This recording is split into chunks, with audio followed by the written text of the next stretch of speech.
I'm Charlie Melcher, founder of the Future of Storytelling. Welcome to the FoST Podcast.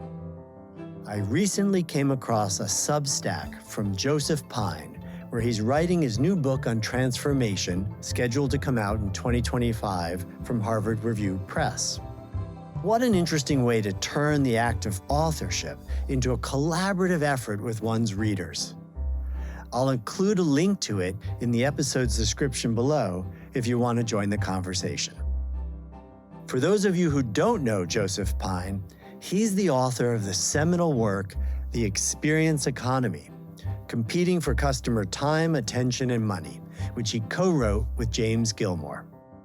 The Experience Economy was a prescient and groundbreaking book that's every bit as relevant today as it was when it was first published 25 years ago.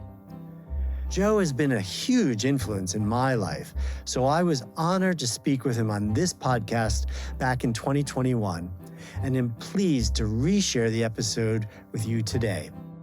For anyone interested in immersive experience and entertainment, or the evolution of customer expectations and desires, I highly recommend listening to this episode and reading any of Joe's books.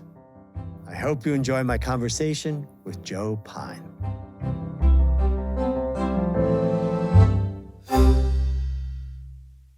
Joe, it is such a pleasure and a true honor to have you on the Future of Storytelling podcast. Welcome. Thank you, Charlie. It's an honor for me to be here since you do such a great job in leading explorers and others around the world in storytelling, which of course is a key experience. Well, thank you. So for those who might have been living under a rock for the last 22 years and somehow missed your seminal book, your and James Gilmore's seminal book, The Experience Economy, which you published back in 1999 originally, I wonder if you could give us a brief introduction to the key principles in that book.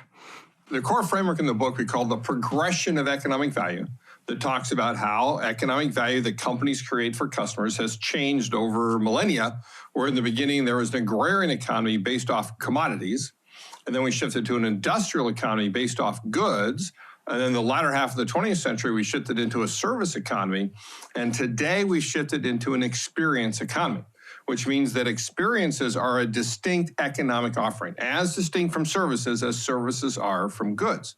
It's basically when you use goods as props and services as a stage to engage each and every individual in an inherently personal way and thereby create a memory. So experiences are the basis of an experience economy. But they're not a new economic offering. Now, we've always had storytelling around campfires, for example. We've always had concerts, troubadours, and so forth, sporting events, plays, add in movies, radio, and all the new genres of experience. So they've always existed, but what's happened is that now we can identify them as a distinct economic offering instead of lumping them into services, as the government still does, and recognize that they've become the predominant economic offering today.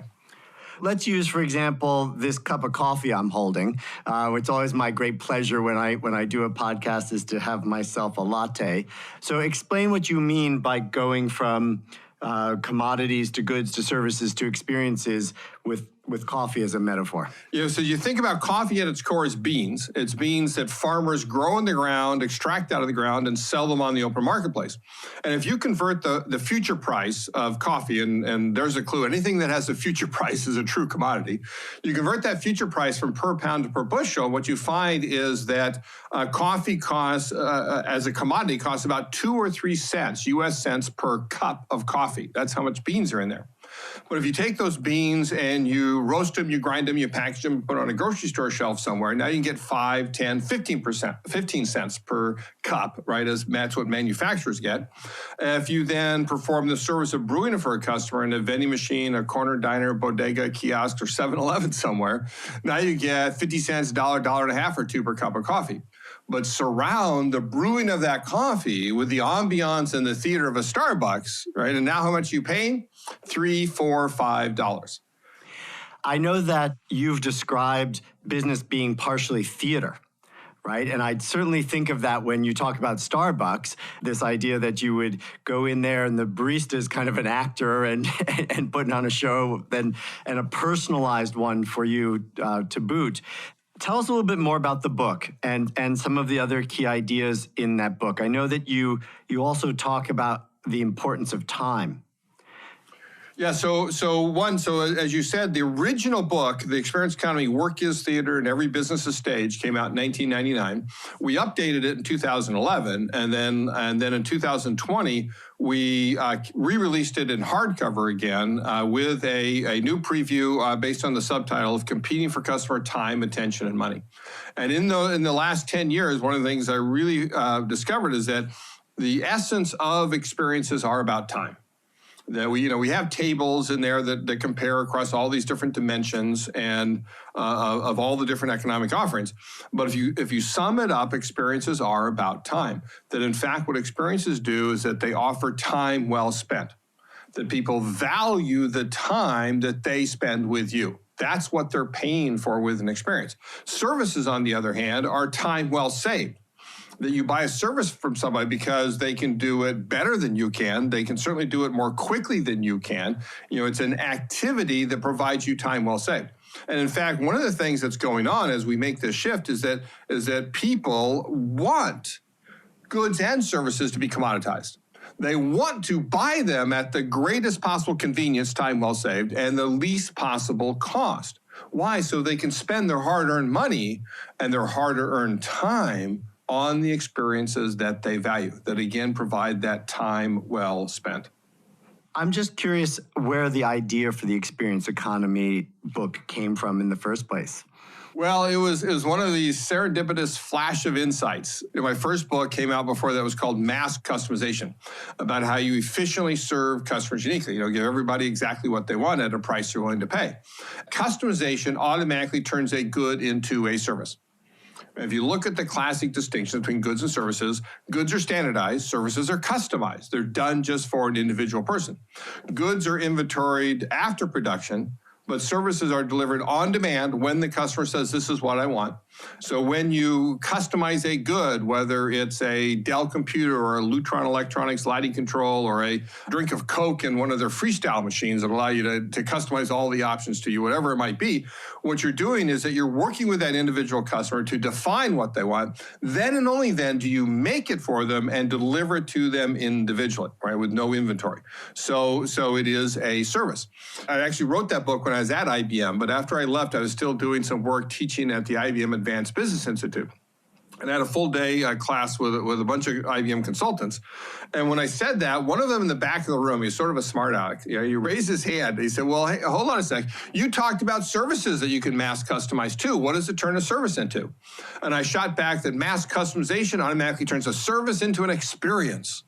And I went, whoa, that sounds good. That's good. That's good, right? Hold on a second, I gotta write that down.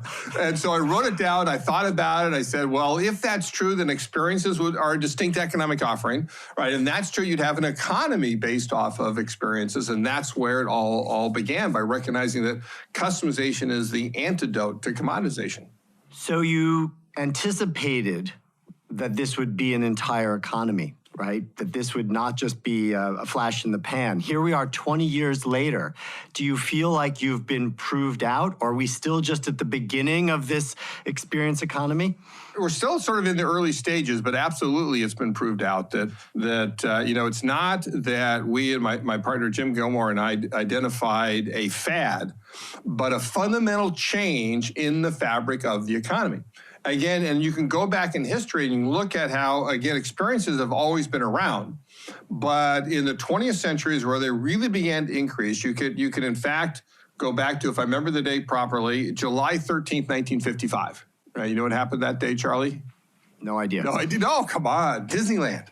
Disneyland opened, right? Of course. That was a demarcation point where all of a sudden everybody identified that this is different, right? This is distinct. Something different's going on. And of course, it's been a huge influence. So ever since then, you've seen just a huge rise in experiences. You can't keep track of every new experience that's coming out. You hope to discover the genres. Like I can still remember when I first heard of escape rooms. You see that wave of continued innovation. Of course, one of the biggest things that happened, since we wrote the book is the rise of digital technology and the ability to tell not just stories, but to immerse people in narratives inside digital technology and use it to create new and wondrous experiences.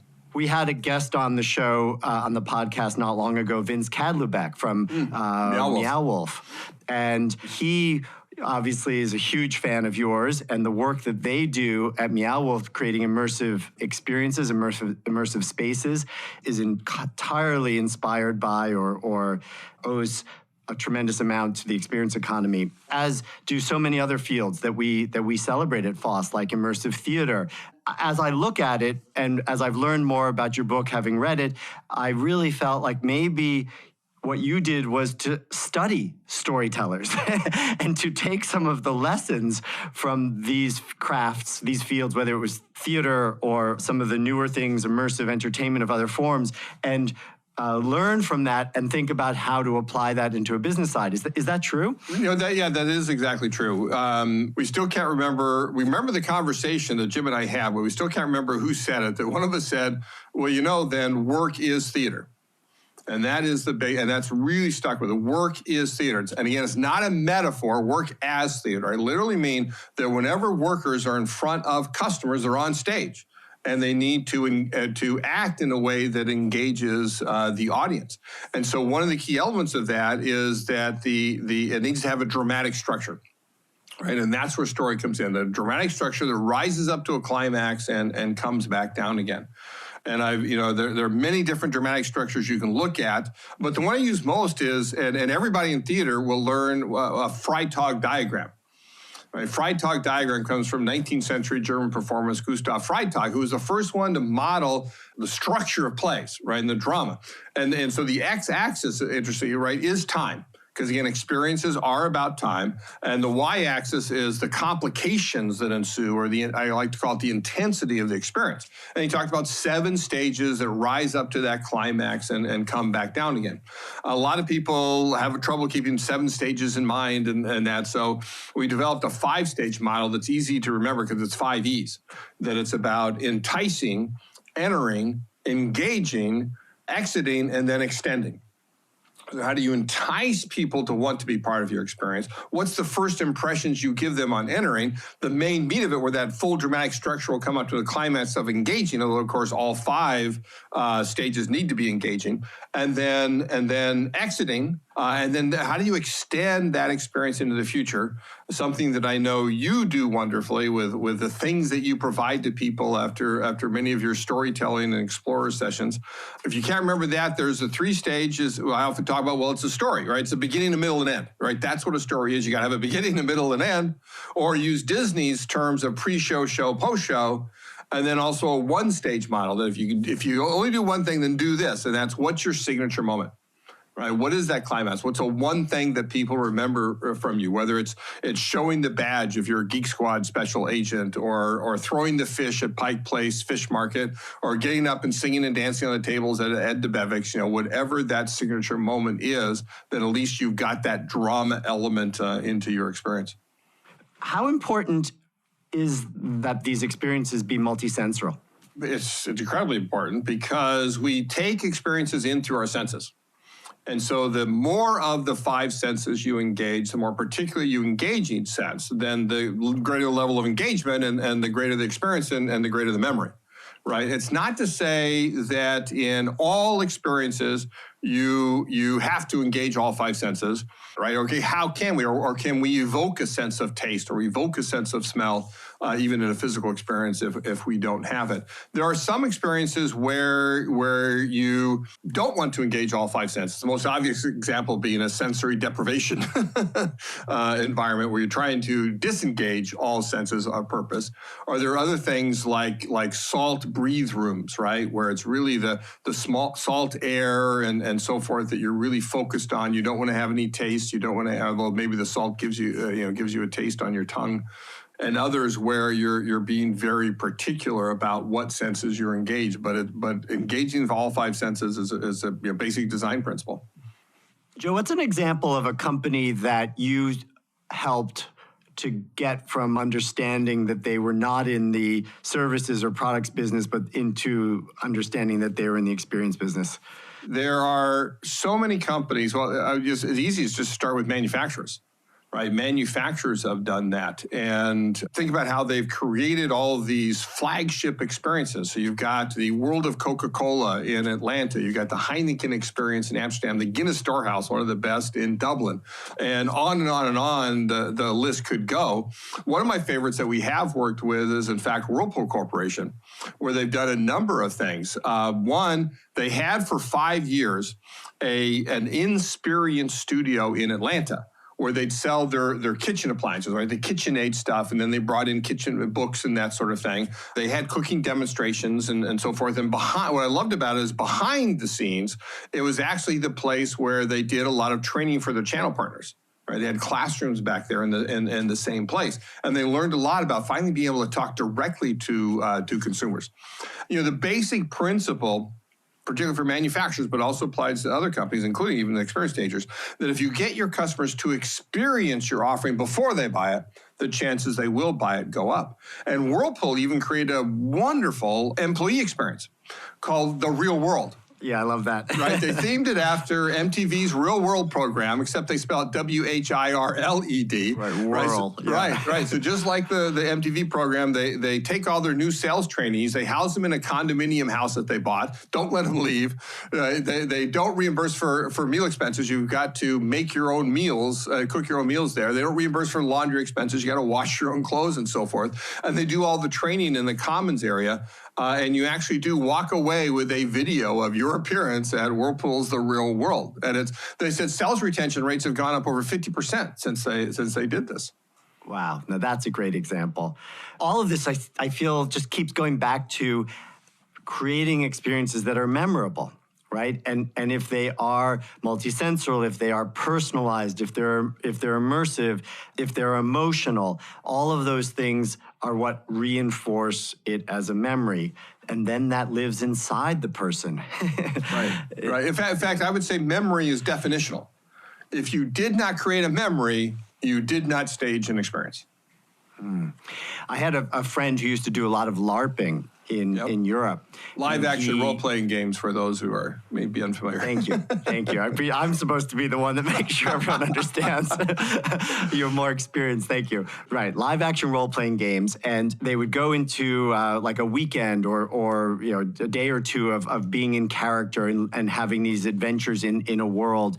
And he said the storytelling of that experience happened afterwards in the pub. Yeah. When it was over, people would get together over a pint and they would describe the adventures and the experiences that they'd had. They would tell a story. Relive them. They would relive them, but in the codifying, in the retelling, they created the memory of their own experience, the mythology, of their adventure. And they had a term for it, which was called frothing. Frothing, that's a great term. Like the bubbles on the top of the beer. Right, because it really does cement the memories. So, that retelling of it cements the memories. That's why the extending phase. So what they did is they themselves, extended that experience by talking about the pub with the frothing going on. I can see where that term comes from a pub. And cement those memories that they will then be able to retell those stories, forever. So that leads me to want to ask you about lessons you've learned from your 20 plus years of writing about and studying the experience economy that you think could be of value to storytellers. Oh, okay. view yourself as business people. I mean, if you're an amateur storyteller, that's one thing, but you want to make a living at this, then recognize you are in fact a business if it's a one-person business, and your business is one of experiences. In the very beginning, we've always had this fifth economic offering that we talked about, and it comes from asking what next, right? Okay, well, if you could customize a good, it turns into a service. You customize a service, you turn an experience. What does it turn an experience into? And recognize that if you customize an experience that's so appropriate for this particular person, exactly the experience that they need, then it can't help but be what we often call a life transforming experience, where we're changed as a result. So transformations is the fifth and final economic offering in this progression of economic value, where you're using a set of, generally not one life transforming experience, generally a set of experiences to change people in some way. Then storytellers have that capability of just through words, right, of creating an experience that can actually change people.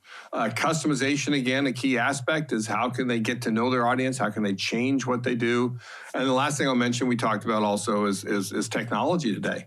Technology today can add amazing things to experiences. It can increase your reach of the people that you can talk to. It can enhance the level of engagement that you have in experience. It can provide new worlds in which you can put your story, as you are so great at pointing out. And you want to flip it again a little bit. You want to talk about the possibilities of technology in the future of storytelling. Well, thank you. So I'm so glad to be on your podcast today, Joe. Anytime. We definitely champion this idea that in the 21st century, and I do, by the way, I really think that experience economy was kind of opening or welcoming us, inspiring us into the 21st century, but that one of the great challenges for storytellers is simply how do we give real agency to the people formerly known as the audience, right. Because now they're participants or they're interactors, or and how do we do that in a way that lets them have a fully personalized, embodied, multisensorial, social, and at the same time, like really transformative experience. Like what we're watching take place in the 21st century is a complete opening up, first with the World Wide Web, of two-way mass media. So all of a sudden we can, like and share and comment. But that was just the first wave. Like that's just the cracking of Pandora's box. We're about to open it up to a whole new level where we have real agency and we have real participation. And the other piece of this also is just getting out of the flatland of two dimensions. We had no choice but to deal in the printed page or the confines of a rectangle screen. Technologies are opening up the possibilities of us doing this in a three-dimensional way, whether that's through sensors or augmented reality, some of the XR technologies. We are actually going to be able to go to a three-dimensional story experience and world. And certainly the explosion of things like escape the rooms and immersive theater and live-action role-playing games and all these other things are part of this trend of people wanting to live their stories, experience sort of a sensual media as opposed to a passive. Right. Well, as we're sort of thinking forward, where do you anticipate the experience economy evolving over the next 20 years? What are you seeing that's exciting? Well, the first is exactly what we're talking about here, which is the use of digital technologies in ways that fuse the real and the virtual. I think those are the best experiences, that it's not, one of the things I always remember this one line out of my book, Infinite Possibility, which is that reality will now and forevermore provide the richest of experiences, right? It's simply the case, right? But there are things you cannot do in reality that virtuality, virtual reality allows us to do. But I still think it's the fusing of those where you have both of those together, like a purpose-built space for virtual reality to happen, where everything physical, where there's an object in the virtual world, guess what? You can actually go over and pick up the object, not just a virtual object that you're trying to get with your hands, but a physical object that you can pick up. And you build that story, the environment rather, for the story. So I think there's great promise in that. And we will continue to see experiences go through, virtually all industries. I always say no company has to embrace the experience economy, but pretty much every company would benefit by embracing the experience economy. You'll see that happen. And in particular, transformative experiences, right? Those transformations that we talked about, I think is sort of hot on the heels of experiences. And one of the reasons is primary buying criteria by which people chose who to buy from and what to buy, right? And authenticity was exactly related to the experience economy. Now, it affected all offerings, like we want organic produce, we want original goods, we want services that are better than we can do ourselves and so forth. But so it manifested itself across all economic offerings. But I think that the equivalent, what is to transformations as authenticity is to experience is meaning. Is that people says they seek meaning in their lives. And we saw that with the pandemic, where the basic thing is, we don't need more stuff. It's these experiences that give our life meaning, the experiences that we're missing out, right? With direct family members, with loved ones, with our colleagues at work, with communally and socially with people. And so we recognize the importance of that. So again, while all experiences are memorable, as we talked about, I think increasingly they'll be meaningful. That those are the experiences people will seek out. I think that's really profound and beautiful. It reminds me of something that Vince Cadlubeck said to me on the podcast about how coming out of the Spanish flu 100 years ago, there was the birth of the amusement park. Right.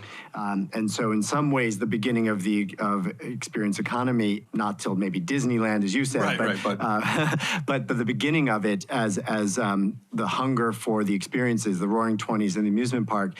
And so I was thinking about, well, what's going to come out of this period of COVID? And I think you're right. It's experiences that create greater meaning. Right. That's really powerful and strong, and I think could be a beautiful place for us to end this.